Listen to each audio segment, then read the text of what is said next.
myself. With you being able to supply me with this type of structure, I'm able to just learn for myself and learn how to improve by myself, which makes me feel a lot better as well as a lot more accomplished in the end. You can give him guidance and he can always ask questions to you. I could see how he became more confident after talking to you every time. You are always there when he needs. I think it's really important to know or be told from someone professional like you. Which was a completely new experience for us. I think we were skeptical. We dove into some of the content. We realized how good it was and the quality of it. The way that you kind of worked with him and you set expectations for him, like, hey, these are the things I'm expecting from you, and that was a big part of why we enjoyed the program as well. The program has made me like a little eagerness to go out and do something and not just like wait for the team practice and do things on my own. As his dad, I can tell him till I'm blue in the face that this needs to be done. And sometimes it doesn't resonate coming from the dad. Sometimes it needs to come from a pro ball player. Through your program, I just realized like how much more I could learn. I can just feel the improvement over the course like of 4 or 5 months, like you said. With you being able to supply me with this type of structure, I'm able to just learn for myself and learn how to improve by myself, which makes me feel a lot better as well as a lot more accomplished in the end. I definitely recommend joining it. It's awesome. The community's great. Having you there to support you is incredible, and overall love the program. You get the full structure. You get your lifting, you get your arm velocity, you get your mechanics, you get your hitting, and the hands-on approach from you. Infield velo was 68 or something like that. It was not good. My 60-yard dash was 7.7, which is not good. And I was not very mobile. I wasn't very strong. I mean, I'm a big kid, but a lot of it was just like from my size. My infield velo now is 80, and my 60-yard dash is 70. It's insane. What was the root cause for all that? I mean, it was just staying consistent with the program. I think just I had to really stay on, like focus on the path that I was trying to get. You know what I'm saying? I was trying to become elite. I was trying to get better. I know the stats at the time. I was like, oh yeah, that's not that bad. But going back and looking, that's not where I should be to play at the next level. Staying consistent with the program really helped me through that time. I feel like now I'm really like dialed into what I'm doing. So when I do it, it's just like this before, like you talked about earlier, like it's just coming in naturally. That felt good. I mean, it gave me my confidence shot up. I think you should join in. You do a really good job of replying back to messages, and you're really fast to help out other people with like coaching and their swings. You're a pretty good coach.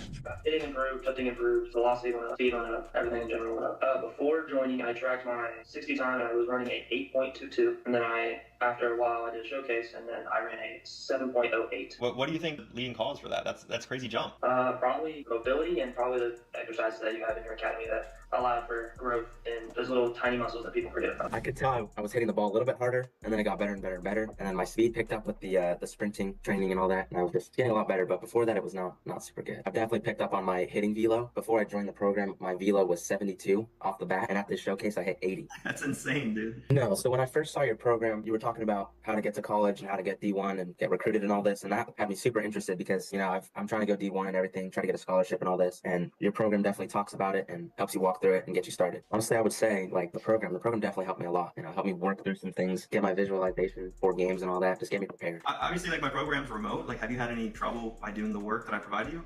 No, it's right in front of you. So it's super easy to get. Search it up, find it, and start working.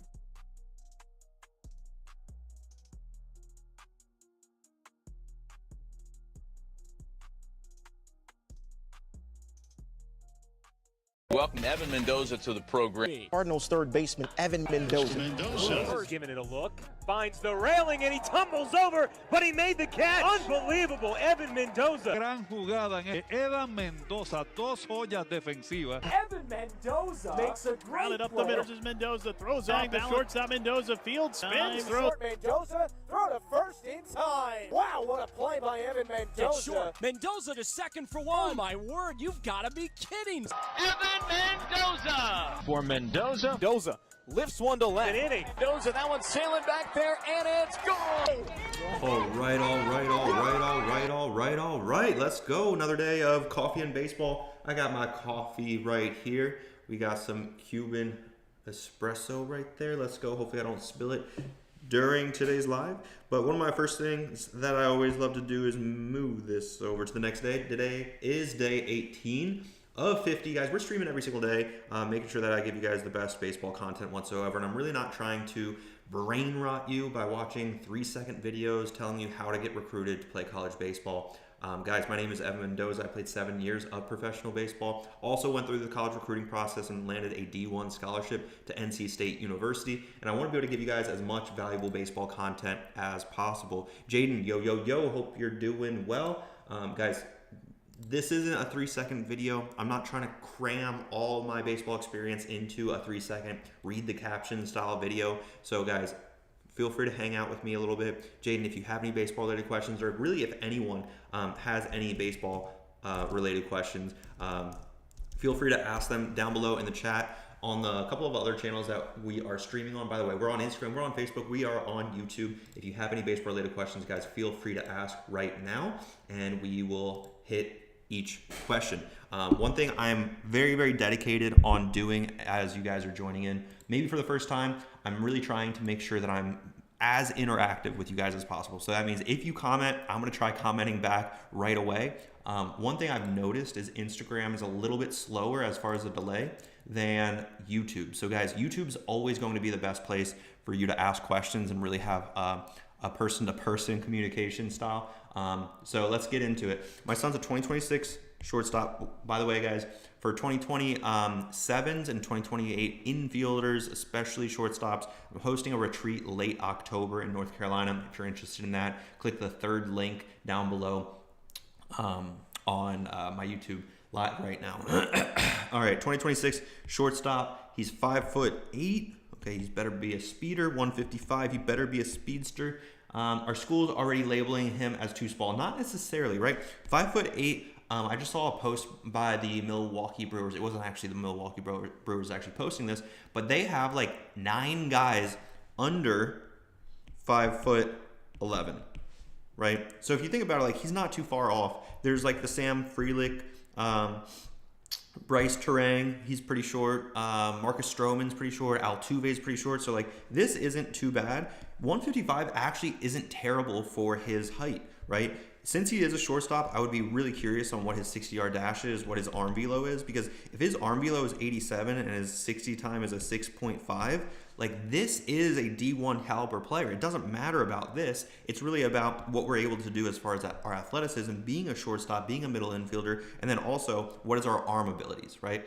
Because if our arm abilities are like 82, we're going to be labeled into a second baseman, and that's when college coaches won't necessarily want him as a D1 player, and especially as a shortstop. A lot of college baseball coaches will love to recruit shortstops at the end of the day, because shortstops, you can basically, if this is the field right here, that was a terrible infield, but you guys get it. If you're a shortstop right here and you're a middle infielder, basically, you can get moved, and they recruit 4 shortstops. This was actually something that I want to kind of write out a little bit more for you guys, and like I always do, for the very first one, I always forget that I like to just keep that in the top right as far as the day number. All right, we're going to move this up, and we're going to draw on that guy. So let's talk about it. We got the diamond. We got... Perfect. Okay. All right, we're going to record this for short format as well because this is a good quality question. Guys, if you have those baseball-related questions, feel free to ask.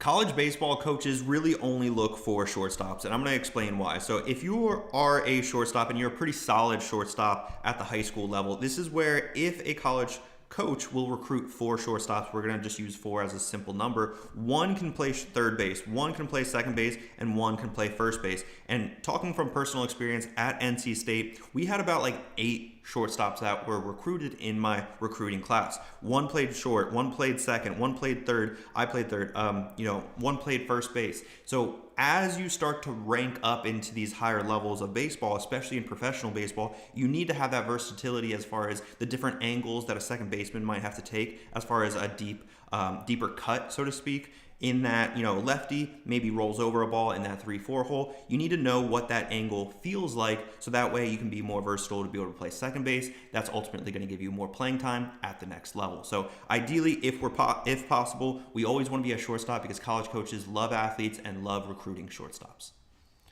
Hopefully that gives you guys some clarity because that is very, very important. Yeah, is Instagram freezing for you guys? Anybody that's joining in, I'm going to check out on my phone as well just to see what's up. But yeah, if Instagram's freezing, you guys need to let me know so that way I can change something.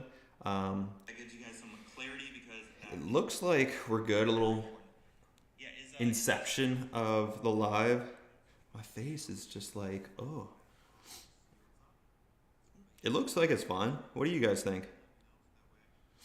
Is it okay? Is the live okay? Is it freezing? I need one person to let me know if anybody else is having issues with the live and how it's loading up. It might freeze every once in a while, and that's okay, but ideally I need to know if there's any issues that are going on in everything that we've got going on.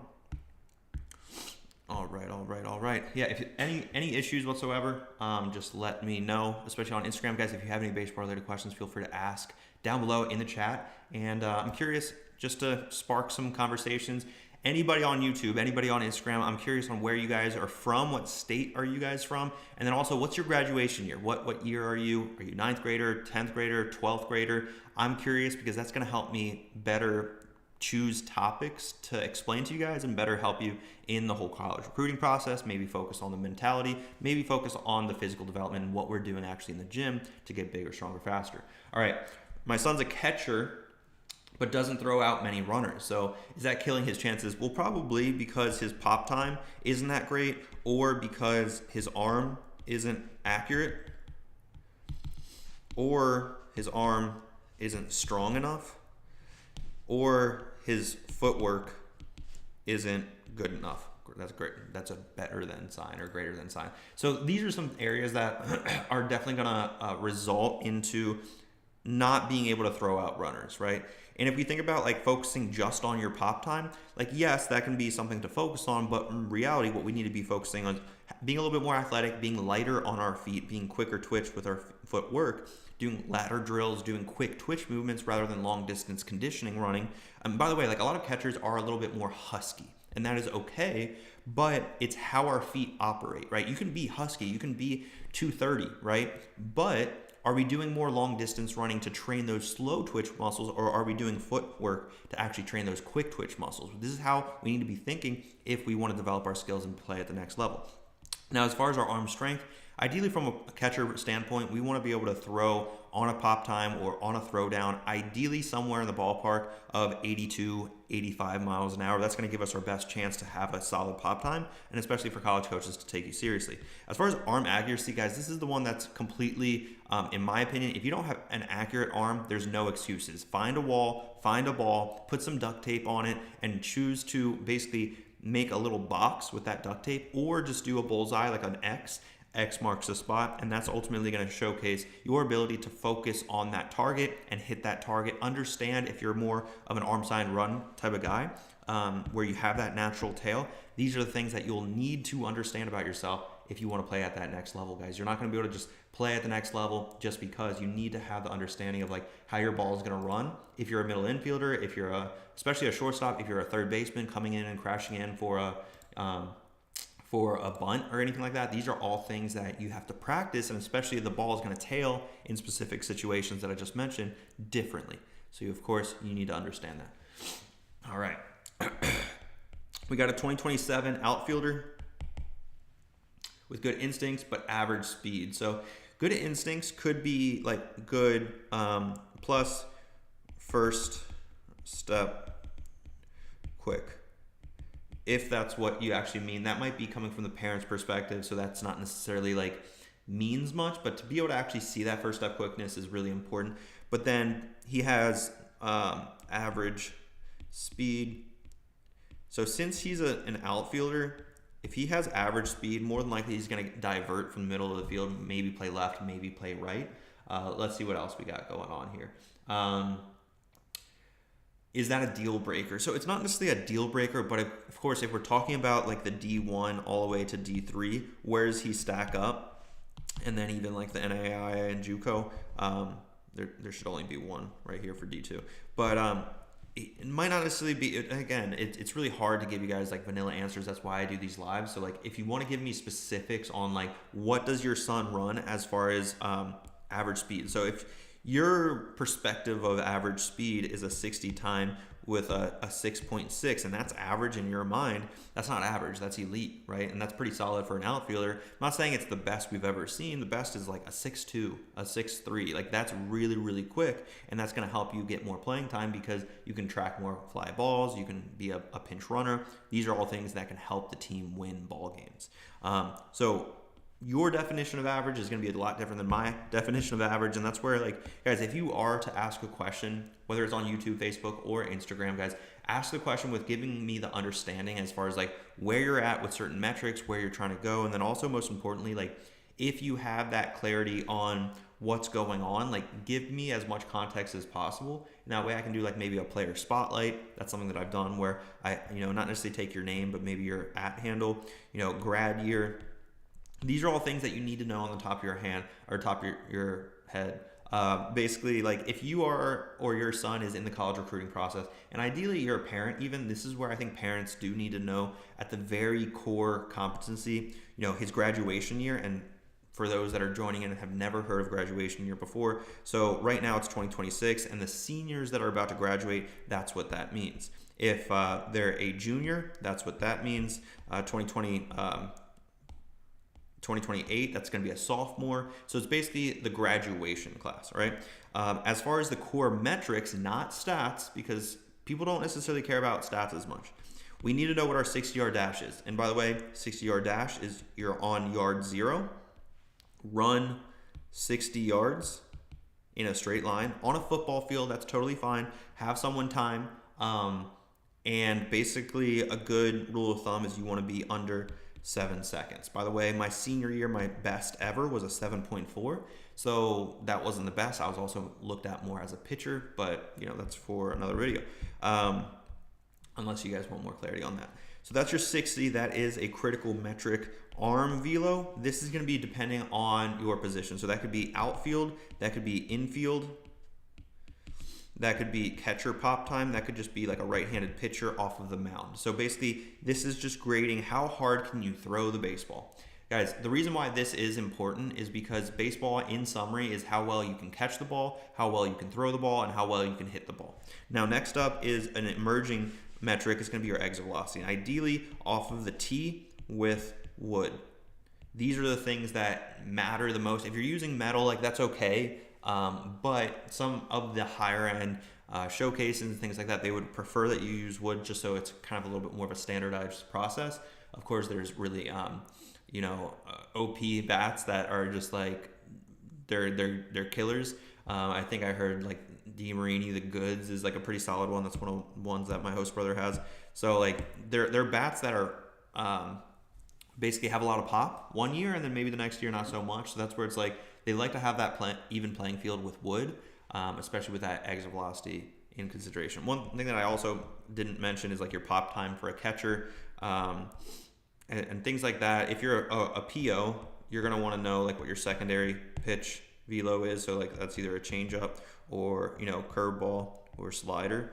These are all things that you should know, just so you know like the differentials between those certain pitches. But guys, if you have any baseball related questions, guys, I don't want to just like keep answering some old questions that I have written down that have either been in by the way, I get some questions asked like in the DMs, and I'll just make like notes of them, and that's what I like to answer kind of like half of the time that you guys aren't asking questions. But like I really, guys, like ask a question. Don't be scared. I see that there's like a good combination of, I don't know, 15 people in here between all three of these platforms that I'm streaming on. Like, don't be afraid to ask a question thinking that it's a stupid question. You might not see other people commenting questions. Cool.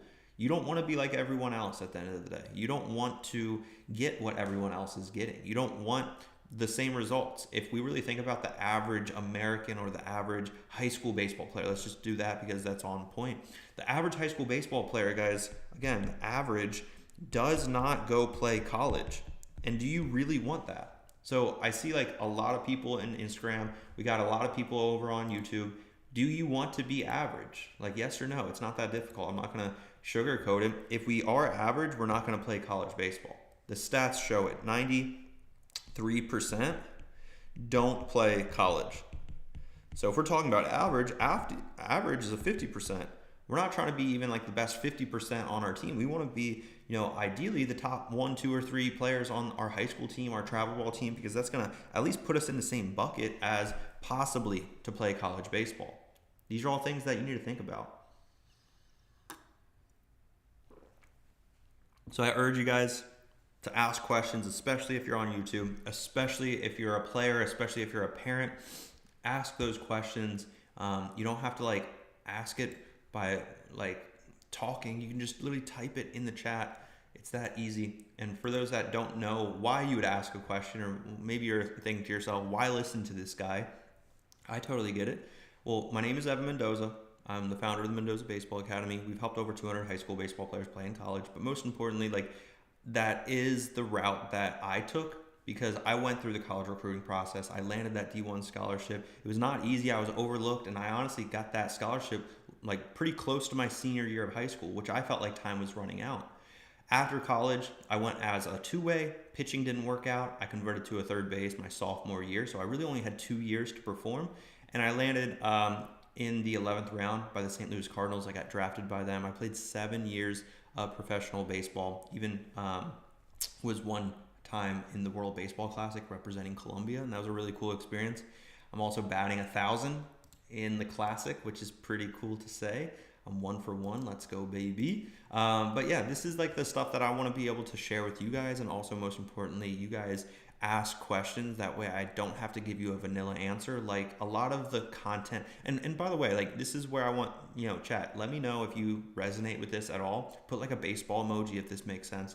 Guys, you see all the baseball content on social media. You see it scrolling all the time. You're on this page, you're on that page. You see baseball, you see recruiting stuff, you see don't do this, you see do that. There's a lot of noise without a doubt. Do this exercise. It's going to help you throw 10 miles an hour harder. Guys, that's all, in my opinion, a lot of fluff and a lot of brain rot. And one thing that I don't want to do, and this is kind of like me taking a stance on this, I don't want to continue doing a bunch of this brain rotting activity. We got Luke Black in the building on YouTube. I appreciate you. Luke just recently committed, and he said, trust this guy. I love that, man. But like, there's a lot of this brain rotting, kind of just like do this, do that, and you don't know what to do. And one thing that I refuse to do is try to condense my... One second, sorry about that. I forgot to put do not disturb on. How dare I?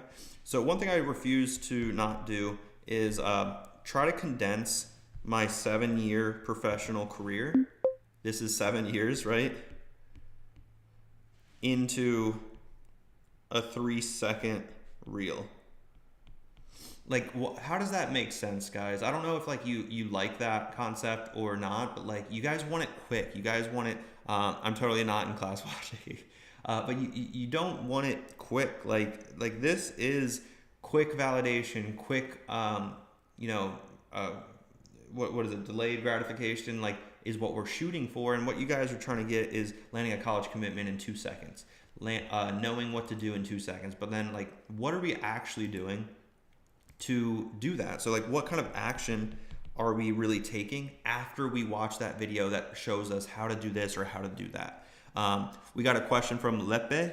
I really want my son to watch your live, but he's in school right now. How often do you do these lives? So every single day, 11 a.m. Eastern time, excluding Sundays. But Lepe, head over to my YouTube channel literally right now. You'll see that I'm live over there. And one thing that you'll also see is the fact that these lives are hosted or stored or uploaded basically after they're completed. So if you, and maybe I'll do this with you guys just so you guys see.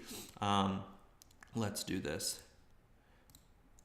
Just so you guys understand what I mean. So like if you go to YouTube, oh, I don't know what I just did. All right, so if you just go to YouTube, right? And if you go to my page, I just want to make sure that actually you guys can see. I think you guys can see, right? Yeah, okay. So if you go to YouTube, you go to my page, you go to my channel, view my channel. So this is what you should see. When I am live, you'll see, okay, perfect. You'll see me going live, right? How did summer ball play a role in the recruiting process? Your academy, or in the recruiting process, your academy or club team?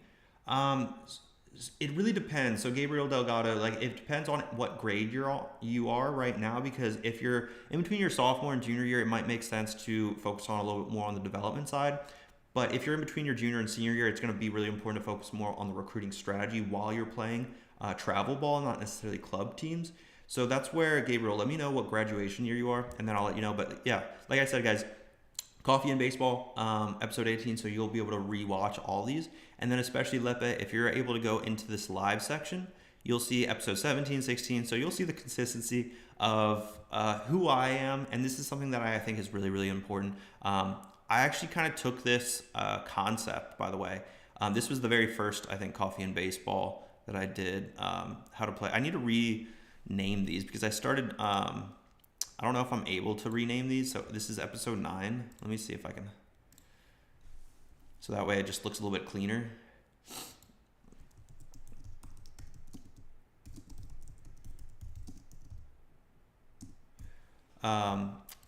I'll do that later. Okay, so son is a 2029. Let's go over your situation right now, Gabriel. So we got Gabriel Delgato 505. All right, so your son's a 2029. Let me know a little bit more about him. What position does he play? Also, just like shoot these things off. If you know his 60 time, if you know how hard he throws, let me know those things. So he's a 2029. So 2029 is a freshman. And good for you. I commend you for taking action, understanding, trying to build out that game plan before senior year, because that's something that I see happen way too often. I'm going to move this back over to my iPad. But yeah, let me know arm velo, exit velocity, 60-yard dash time, positions, just so we can get a little bit more clarity on who your son is and like how we could possibly help. But like the main question really is like summer ball and how does that play a part in the whole college recruiting process. So if we talk about like freshman year, let's just use 9. All right, so we got 9th grade, we got 10th grade, we got 11th grade, 12th. All right, so this is, okay, we got pitcher, utility, outfield. So we don't ever want to like spread ourselves too thin as far as too many positions, because that could mean we don't have a position. Utility, outfield. So like we want to start narrowing into that one position. If your son Gabriel is like really fast, for example, he wants to always be that center fielder. So that's really, really important, because once you start to divert out to left and right field at the next level, they're really looking for more center fields. Like I mentioned earlier in the live, like they're trying to get 3 center fielders to play center, left, and right, because that's going to help them out. Not always the case. Sometimes you're going to find like a power bat that all of a sudden just needs to be in the lineup that will play right field. He's not a good defensive right fielder, but that's where we don't want to spread ourselves into a right fielder unless we have that ability, like that power ability. But what your initial question was, Gabriel, was like, how does it, he also plays for a local academy team that we pay for summer and fall ball. Okay, so again, to get into your question, so what these represent are your high school seasons, or your son's high school seasons, all right? So think about your junior year high school season. That's what that line represents. This is high school season, all right? So right after the high school season, we have summer ball. So let's actually use different colors, all right? So blue equals summer. All right, so we have summer ball right after. We have summer ball right after 10th grade. We have summer ball right after 11th grade. And every once in a while, we'll also have, Luis, thanks for joining in. We'll also sometimes will have summer ball right after senior year if we're still uncommitted. If we are committed, sometimes we'll play in like a collegiate summer league, which will actually be a really good opportunity to show what you're able to do against college players. Now, what we'll do right here for green also is going to be equal to fall ball, right? So is this making sense, by the way? Because I want to make sure, Gabriel, this actually makes sense for you as far as like how we're describing out the whole high school journey. That's what this is. He also deleted sport athlete, plays football as well.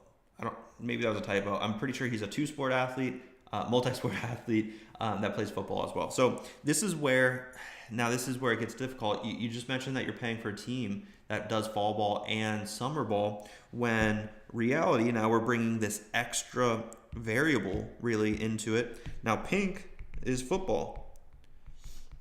Now, if he loves football, keep going after it, because one thing that is really, really huge is college baseball coaches love multi-sport athletes, right? So don't stop playing football, but you have to understand from a 30,000-foot view, if we focus on football here, and here, what is that doing for overall development throughout the whole calendar year? So we're going to come back to this here in a second. But one thing I want to explain to you right now is, all right, this is summer ball, and that's baseball. Baseball here. Summer ball goes right into football. All right, so let's say, okay, football, and then that would go into high school, like high school season, right? Now next is basically after the high school season, again, this is spring, and this is, oh, actually I forgot. High school, spring, wait, no. Yeah, that's right, okay. So this is spring. Yeah, okay. I was just having a brain fart. So now he's going to go right back into summer baseball. So this is the thing that I think really a lot of parents don't realize what their son's doing, and especially what their body is like. Because when I played, 7 years of professional baseball, guys, like one thing that I noticed is on game 1, actually, let's do this. On game -20, because if you really think about it, we play about 20 games of spring training before the season actually starts. So on game -20, basically, I feel like 100%. Makes sense, right? I'm gearing up in the off season, and I'm ready to go. Now we move over here, we'll just use G. Game number 0 or 1. So that's basically opening day, think early April. I'm probably at like 98%, right? Because that's only like 20 games. That's not a big deal. And I'm feeling pretty fresh. I'm feeling motivated. I'm feeling excited for the new season. It's going to be a great season. Now, at the very end of the season, game number, let's just call it 140, because the minor leagues plays a little bit less. Big leagues plays 162. But, the interesting thing is if you play in the World Series, you're playing like 190 games. That's insane. And maybe not 190, maybe 185, right? That's a lot of baseball games in 365 days. So as far as our energy level at game 185, that's why it's really incredible to see how well they're performing, especially at the big league level in the World Series. Their energy level, sometimes it's like, guys, it's like 50%. It's hard to get up out of bed. Speaking from experience, like the most I ever played in a single season was 140 games out of 145 games. So I only had 5 off days, which wasn't many, in about 6 months. That's how long that season was. That was in 2018. I played 62 games straight. So think about that. I played 62 games straight without an off day. So that's basically 2 straight months of playing baseball every single day. So as far as the energy level, like, yes, it's going to go downhill. Now, what you're basically doing is like at the end of the high school season. So let's just say, we'll start here, right? Summer ball, let's just say we're at 100%, right? Effort or energy. Now we go into the end of summer ball and maybe we're at 80%, right? We're kids, we're teenagers, we're fine. We go through football, which is very strenuous, and then we get down to, let's just say, 55%. And football goes right into a transition into high school ball, and then high school ball gets into like 40%, and then that 40% carries over to here, and instead of 40%, now we're starting with 40.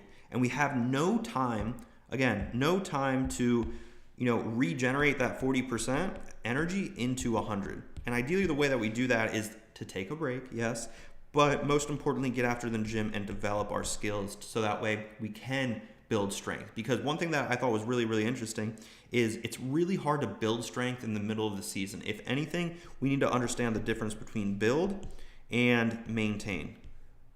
So we need to maintain that strength during the high school season, during the summer ball season, during the fall ball season. In football season, it's very difficult to build muscle. And that's the reason why I think so many high school baseball players are underdeveloped. So again, if we go back into this example, we see football right here, we see football here, and again, in this example, we're never able to recharge our muscles, recharge our abilities, and also, most importantly, build muscle. I don't know if I spelled muscle right. But hopefully that, like, does that make sense? Any parents, players, anybody, does that make sense? Also, Gabriel, we got fastball velo, arm 75, curveball 60, 7.7. That's not bad as a freshman. My freshman year 60 time was a 9.5. We got EV 82. Defense arm velocity 76. So basically the same. If anything, 82. If anything, this is 76. So, like, yeah, freshman year for 2029, this isn't terrible for your son, Gabriel. I mean, the easiest one to always optimize or basically focus on to improve and doesn't take extra weights or anything like that. It's really just to decrease that 60 time, because you don't really need resources to focus on how quickly we can run. It just really takes more of the effort. And this is where, again, that effort, if your son is going into football season and then ending the football season at 40%, and then going into the high school season, keep diminishing his overall strength, and he never has that effort to be able to put that extra work in, like, that's where it's going to be hard. But ideally, like, for the sprinting program I instruct all my students inside my academy, we're talking about like 15 to 25 minutes a day. And that's the exact routine that I did every single day for about 4 months. This is actually one of the very first things that all of our students do inside the 14-day challenge after getting onboarded. We really just want to make sure we're developing that habit of consistency to be able to really just continue and build those building blocks on who we're trying to become. So great questions, by the way, Gabriel. I appreciate your insights and just being able to ask questions. I think this is huge. Also, more parents need to be like you, Gabriel, asking questions, feeling comfortable asking questions. I know that there's other parents listening to this live right now, and by not asking those questions and not getting that clarity on maybe what your specific situation is, that's only going to hurt your son. So, like, I don't want to be the person to tell you, like, hey, you have to ask a question because you want to help your son. But, like, if you have that question that you're like, man, I'm confused by this, or I'm confused by that, or I don't know what to do in this situation, ask me and I'm going to give you some free advice. And I want to give you at least a chance to be able to have that open and honest conversation. Maybe you feel like, oh, I'm not going to do this in a live setting where there's other people watching. Don't worry about that. Like, that's not, we need to stay away from the noise. And I've talked about this. This is a bunch of noise that's hitting you, right? This is you on the other side of that wave, that we need to block all that noise, guys. I played 7 years of professional baseball. There was plenty of people yelling at me, screaming at me. You have to block the noise. And if the reason that you don't want to ask a question is because you don't want to ask it in a public setting or this or that, you can DM me, by the way. But a lot of people also, a lot of parents, I think more parents than players, are so quick to say, and this is coming from like hundreds of conversations that we have every single day, guys. Well, if you ever like opt into a free course, like we have the free 7 steps to on how to reach out to college baseball coaches down below in the description. If you're on YouTube, if you click the link in my bio and then just go to like MendozABaseballAcademy.com, you can actually click that icon at the very top. It's going to take you to our website. Now, if you go to our website, you'll see we have freebies. We have a free email template. We have a free 7 steps course on how to reach out to college coaches the right way in under 1 week. And that's really for the parents to understand that there's a system behind it. There's also free lifting programs, free sprinting programs. So, like, if you ever opt into any of those, or if you're interested to apply to work with us, one thing that you'll actually find out is the biggest thing is, like, we will reach out to you. We will text you. We will have conversations with you. And sometimes we ask the questions, and myself included, I'll reach out to individuals that opt in. What is your son struggling with? And you'd be surprised by how many times parents, especially parents, say nothing. He's not struggling with a single thing. Okay, well, what is he looking to improve? Nothing. You would be shocked on how many times I hear that. And it's crazy because, like, I hear it probably 50% of the time, when 7% go on to play any college baseball. So that means, like, I shouldn't be hearing that really, like, at all 7% of the time. Like 90+% of the time, I should be hearing, like, hey, you're struggling with this, you're struggling with that. And that's where, like, if I do ever have conversations with the player themselves, like, they have a lot more of a grip on where they're at mentally, physically, with their metrics, where they stand against other competition. So it's just really interesting to me the fact that some players just have a really open and honest availability to receive help, where parents aren't necessarily as open to receive that help because they don't want to be viewed as weak. And that's not the lens that I like to look at from. I like to look from the lens of how can we help? And that's, we can't help if the player is already the best player in the world. Like, to be honest with you, like, that's not how I roll. That's not how anybody should be that is trying to help any other players. So not sure if that makes sense. I'm gonna drink some coffee to get energized. Also, like, I think there was someone that joined in here, and it was they were curious because they were like, "Oh, my son's not able to watch these lives."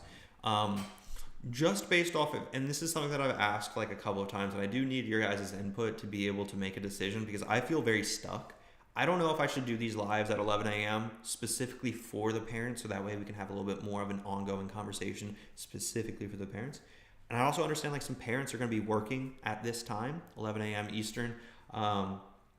But I'm also curious, like, if I did this at 8 o'clock Eastern at night, like, would that help some of you guys out? Maybe I split it up. Maybe 3 days out of the week I do, Monday, Wednesday, Friday, I do 11 a.m. Tuesday, Thursday, Saturday, I do 8 p.m. If I did 8 p.m. Eastern, like, would that attract more people? Do you think that would create the scenario of like a mom and a dad and a player come down and like basically sit down for these webinars or these lives to be able to ask questions, to be able to interact with myself, and to be able to get that guidance you guys are looking for? Like, that's the thing that I'm curious on. The one thing I'm also curious on is if a bunch of kids join into my live, which I see some kids joining into my live right now, and they're probably at school, and Luke joined into my academy and actually just landed a commitment, which congratulations to Luke. He's watching in the middle of class, which I don't condone, but I'm curious on like, if I do it at night, are there going to be more kids that just ask the same question, how do I throw harder? And then they just leave after 2 seconds, because I'm not here for the brain rot. I'm here to be able to like hang out with you guys. And I appreciate all the people that are live on this live right now, hanging out with me, asking questions, interacting, attending, because like I remember hearing this quote in college. It actually is pretty important. And actually, let's go ahead and do this. So I remember hearing this quote in college. Actually, it was pretty interesting. Attending is half of the battle. Just basically showing up is half the battle. Basically wanting to I'm saying basically a lot now, but like just showing up and just making sure that you have the ability to put yourself together, to show up to practice, to do that extra work, whatever the case may be. Like, that's the biggest thing. We got Mendoza in here. Let's go. Another Mendoza. Let's go. I love that. But like basically just showing up to the extra work, showing up to practice, sometimes that's the hardest thing, to get out of bed and just to mentally tell yourself that's what we're doing. That's a huge area that I think a lot of high school baseball players don't realize, is they just need to get up and do the work. And once you get that work done and actually it's over with, that's where it gets a lot easier, believe it or not. It's kind of like the cold plunge example that I've talked to you guys about before. And if you guys haven't heard this before, I've mentioned this on my lives before, but I like doing cold plunges. I don't love doing cold plunges by any means. It really is not enjoyable by any means. But that's something that I have to like mentally tell myself, like, hey, let's just do it. Let's just get it over with. Let's just show up for this cold plunge. And typically after the cold plunge, I feel so much more motivated to actually get that work done, to do work, to keep that momentum alive, because you'd be surprised, like after you do one hard thing a day, you'd be able to like really see that growth, whether it's, in work, productivity, whatever the case may be. And these are like the conversations I love to have with my students. Just to basically say like, hey, like you're not putting in that extra work. Why? Okay, well, do that extra work. You're going to feel better about yourself, dude. Like, we need to have this mentality of like why we're going to do things and what we're going to get out of it if we do those works, do that work consistently. And, most importantly, just like show up to the thing that you want to do, right? Like if you want to play college baseball, show up for that. Make sure that you're on top of what you need to be on top of. I'm going to move this. Is this weird if I do this, guys? I'm messing with the Is this weird? Does this look weird, guys? Hello. Yeah, this looks strange. I'm stretching up the iPad. I'm always trying to tweak things. I'm always trying to improve things, guys. And that doesn't go just for like the social media and the content that I'm posting and these lives that I'm doing.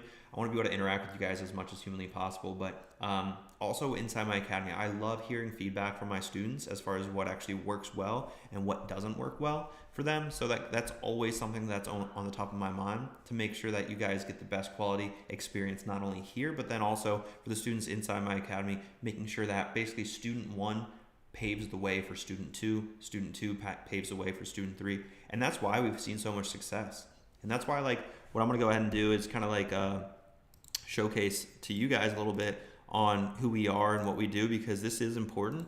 And I don't want you guys to think that like I'm just doing these things just for your guys' entertainment. I used that word yesterday and didn't really end well, but I was talking about being super entertained, but like, no, like I'm not super entertaining. I love talking baseball. Hopefully this is entertaining for some people. And if you think so, put an emoji in the chat or something like that. Let me know. But we've been able to land a decent amount of college commitments, right? Not saying that we've landed like a million, but we've been doing, the Mendoza Baseball Academy since really, I started doing online training right around 2023. So actually it was 2024. 2023 was my last year playing, and 2024 is when I started. So we're working on like 2 years now. We've been able to help a good 24 high school players play in college. And these are the student wins. And I don't know if Luke's still in here, but like Luke's highlighted here a couple of times because he just landed a college scholarship. We got Liam, Nathaniel, and these are all taken from Slack, by the way. So like Slack's the way that we communicate with all my students, wanting to make sure that they're getting the results they're looking for, and ultimately they're seeing the progress that they came to us for. So like these are all people that are seeing results on the day-to-day, guys. This is something that I think is really valuable, not only for high school baseball players, but also the parents, just to realize like we are who we say we are, and that's important in my lens of making sure I'm as transparent as possible, because like that radical transparency is something that I really do believe in. So yeah, guys, if you're a parent of like a high school baseball player, if he's a freshman, sophomore, junior, or senior, we help high school baseball players play at the next level. And yes, there are even as young as 8th graders joining into my academy, building the foundation, the structure that they need to be able to excel in this game. I just saw one of my students, Kale, actually just go to a Power Showcase home run derby in Arizona, and he hit like a 470-foot home run or something like that. It was insane. But yeah, a lot of people are like iffy about online training and things like that. How does it work? Guys, just listen to these interviews. That's all I ask you. If you are skeptical, if you're a parent, or if you're just naturally a skeptical person, watch any of these interviews. You'll hear the same thing. My confidence grew. We have a plan, and now we're structured. Right? Those are typically those 3 things that you'll hear from a lot of the testimonials that you will hear on my website, on Instagram, on YouTube. By the way, over on YouTube, one thing I'll share with you guys right now, there's this playlist for student testimonials. We have 21 here, and then actually if we go over to this page, which is the testimonial page, you'll see even more. So we have even more testimonials posted up right here. And this is important for you guys to, I don't know if this is the same video. That's an hour-long video. Yeah, these are a little bit different. But yeah, guys, this is really important in my belief to get that clarity on what you guys are actually looking for and making sure that it's actually aligned with who your son is, where he's currently at. If you ever go and just Google my academy, download this free course on how to reach out to college baseball coaches, guys. That's something that I urge you to do. Just Google search MendozaBaseballAcademy.com. Get the 7 steps on how to reach out to college coaches the right way. Yes, we'll ask for phone and email, so that way we can actually contact you if you are eligible, basically, to work with us, which is 8th, 9th, 10th, and 11th, and 12th. If you're in 7th or younger, we're probably not going to contact you a ton. But on the other side, I'll show you kind of what it looks like, because actually it looks very similar to this. So you'll actually be able to watch the very first episode all the way through, so that way you know exactly what this course is going to even be about. And then if you want to watch any of these other episodes as far as how to reach out, again, there's 7 steps. Just get instant access, and I'll show you kind of what It looks like, or actually I won't, because then you guys are just gonna go to that URL. A lot of you guys probably aren't that smart to go into a specific URL, but yeah, either way, I want to make sure that you guys, if you want that, go grab it. It's just on MendozABaseballAcademy.com, so it's not super difficult to reach. But yeah, that's going to be a super great resource if you want to learn how to reach out to college baseball coaches the right way, guys. That's something that I took a lot of time in building out that course. It is something that is completely for free over on my YouTube page, so like you can watch that over there if you really like. But yeah, guys, if you have any baseball related questions, I definitely want to be able to answer them as we're starting to wrap up. We've got about 12 more minutes left of this live, and I want to make sure that I'm giving you as much baseball knowledge as I possibly can. Again, guys, if you're just joining in, my name is Evan Mendoza. I played 7 years of professional baseball between the St. Louis Cardinals and San Diego Padres, and we've helped over 200 high school baseball players play at the next level. So that's something that I think is really important that I want you guys to know. Like, it's cool that I've done it. I've played at the highest level. I've rubbed shoulders with Albert Pujols, Yadier Molina, Fernando Tatis, Juan Soto, Manny Machado. But on top of that, I've actually helped players achieve their dreams and goals, kind of like Luke was joining in earlier from YouTube. He just recently committed to Kentucky Christian University. I remember once he committed and he let me know on Slack, he was like, dude, I never thought I would be able to play college baseball. And hearing stuff like that from my perspective, like I love hearing stuff like that. It really gets me going. It makes me want to push even harder to be able to help out more and more and more players, because like that's meaningful in my eyes, and I want to be able to build that for more and more and more people. I think it's important, guys.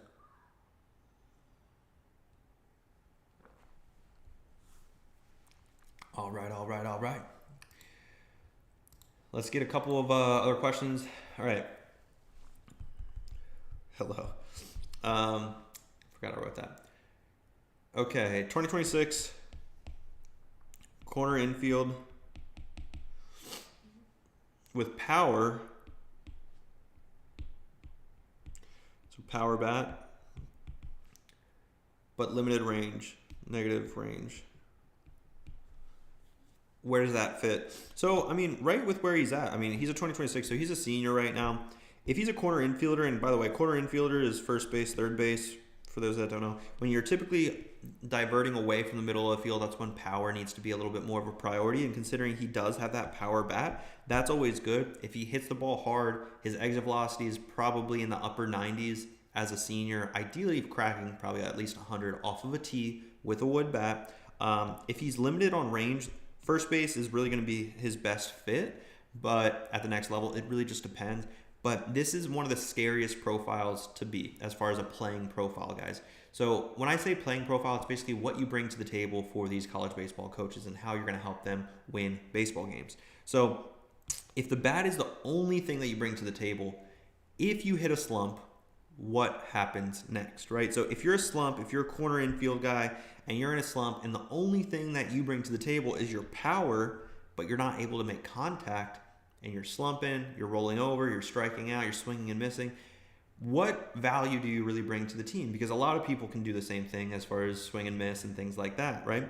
So we need to ensure that we're bringing something else to the table, whether it's a good quality eye at the plate, whether it's maybe speed. So like range is probably not necessarily going to be speed, but maybe we have a really strong arm or maybe able to help on defense, making a little bit better defensive plays.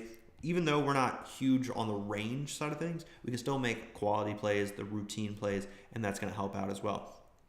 Salted French fry, 100 off wood bat is low-key crazy at 18, bro. No, it's not. So like I've had a student his freshman year have 97 off of a tee with a wood bat. He deadlifted 400 pounds as a freshman. Like those things are not crazy or wild.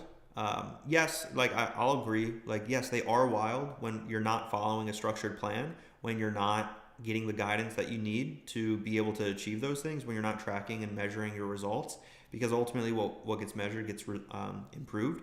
So like, yeah, if you're doing all of that by yourself and you think that you're going to be able to hit those things, like you probably won't. But one thing I will say is like, yes, they're crazy out there in the real world. real world of like kind of doing things your own and thinking you're going to be able to figure them out by yourself. But results like that are not uncommon for my students. I have a student has it's off a front flip, but had a 109 exit velocity from the left side. He's a switch hitter, and then right-handed, he's up to 97. Like as a switch hitter, that's, I mean, and he's a junior. He's not a senior, so he's 16, I think. So you can think that they're crazy, and they typically are. If you're trying to figure out things by yourself, and you know, that is crazy for most people, but results like that are not crazy. They're actually pretty common inside my academy. All right, let's get a couple more questions. We have about 5 more minutes until I do the recap. And if anyone has just joined in, maybe just came from an ad, maybe just saw a piece of content, maybe hit up my profile for the very first time. Like I said before, my name is Evan Mendoza. I played 7 years of professional baseball. I do these lives just about every single day. We're on day 18 of 50, streaming every single day at 11 a.m. Eastern time. If you're not able to watch this entire live, you can always go back to my YouTube page to see the coffee and baseball. That's basically what I call them, because I got my Cuban espresso coffee that I'm sipping on right now. But yeah, rewatch these maybe with your player later tonight. Find a live just so that way you can interact with me and kind of like understand how I flow about things. There's even on Sunday, I typically don't do lives on Sunday, but this past Sunday we got snowed in and I watched some YouTube videos of like Alex Bregman, Eric Sim, and it was just like reacting to it. So that was a little bit fun. We got G Lund 11. What advice do you have for someone that's been a utility player through high school and is working to get recruited?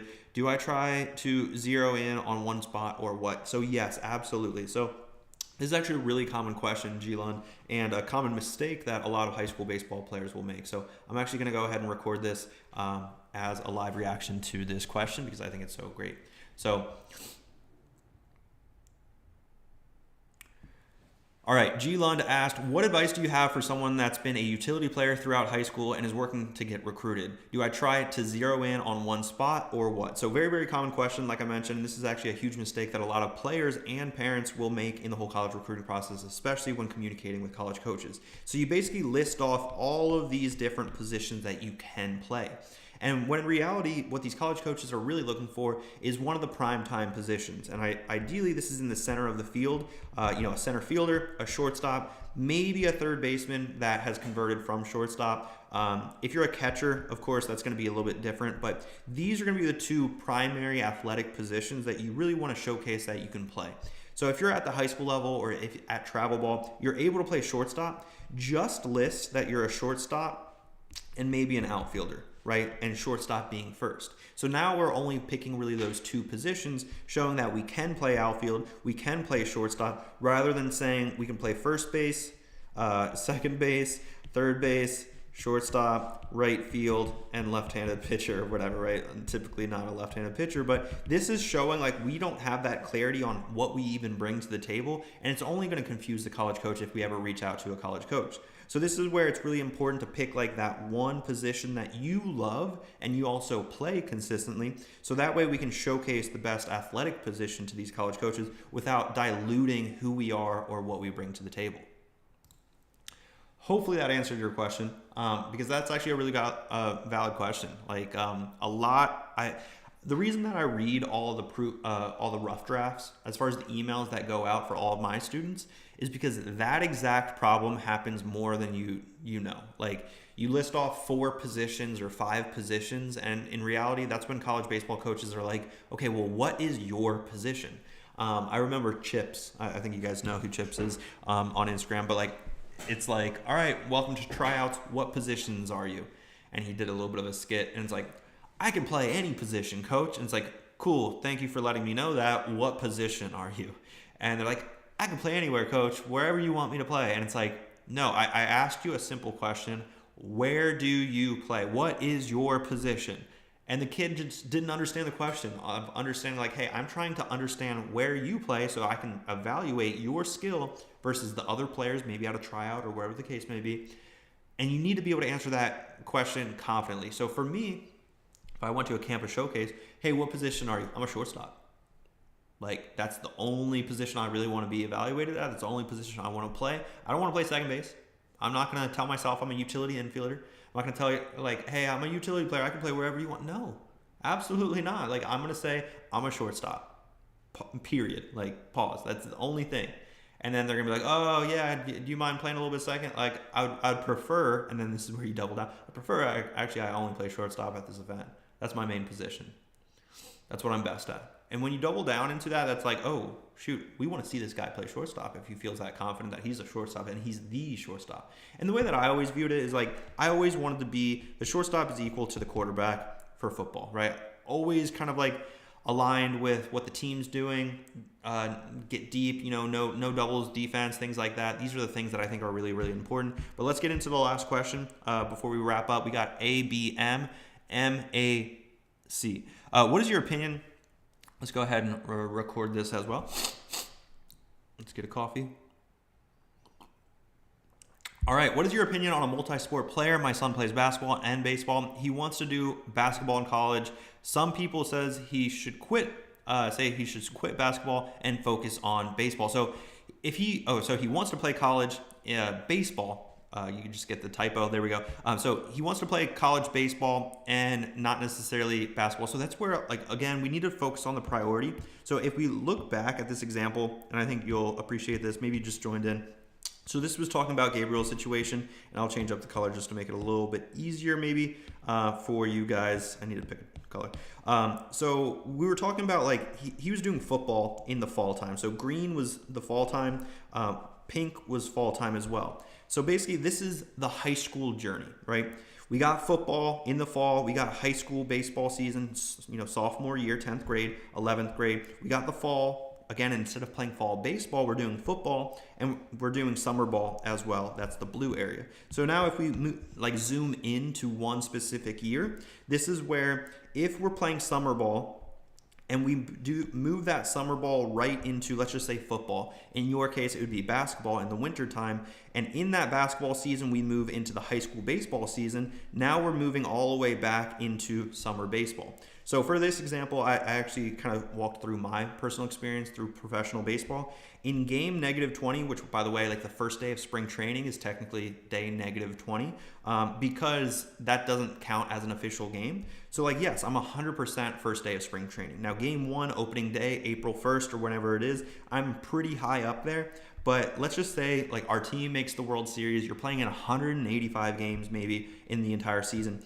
My energy level is at 50% at the end of the season. So now we kind of like zoom in all of this into this specific area. If we're starting at 100% and then that zooms down to like 80% at the end of the summer ball season, and then after, let's just say basketball for your example, goes down to 55% before the high school season, and then after the high school season, he's down to 40%. That 40% is getting carried over here, and now that 40% moves over. So when is there really a good quality time for your son to be able to build that muscle? That's the area that you really want to be able to zoom out at a 30,000 foot approach on if your son's getting that opportunity to develop his skills on the baseball side, if that's going to be his priority. And if he wants to play college baseball, is he developing his skills in a baseball specific manner? Most importantly, I'll let you decide.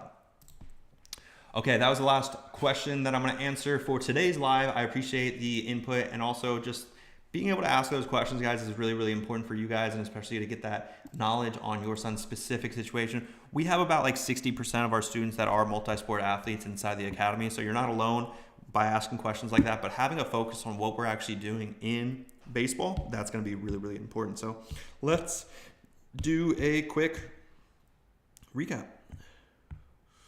What do you say? All right, we'll use blue because I don't think I used blue throughout. All right, let's get it going.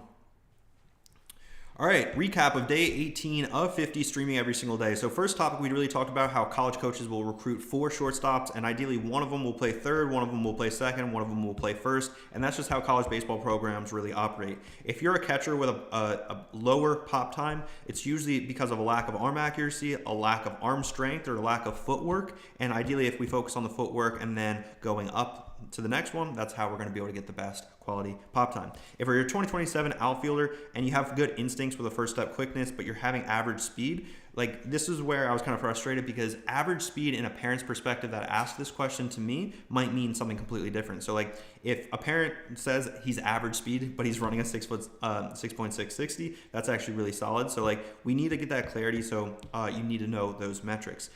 We went through a specific situation as far as just understanding as a parent's perspective, the core essential areas of basically evaluation. And if, let's just say, a college coach sees you at a breakfast spot, let's just say a Denny's before a game, and you're at East Cobb or something like that. Hey, what graduation year? You need to know that. What's your 60? You need to know that. What's your arm velo, your exit velocity? These are things that you need to know in the whole college recruiting process.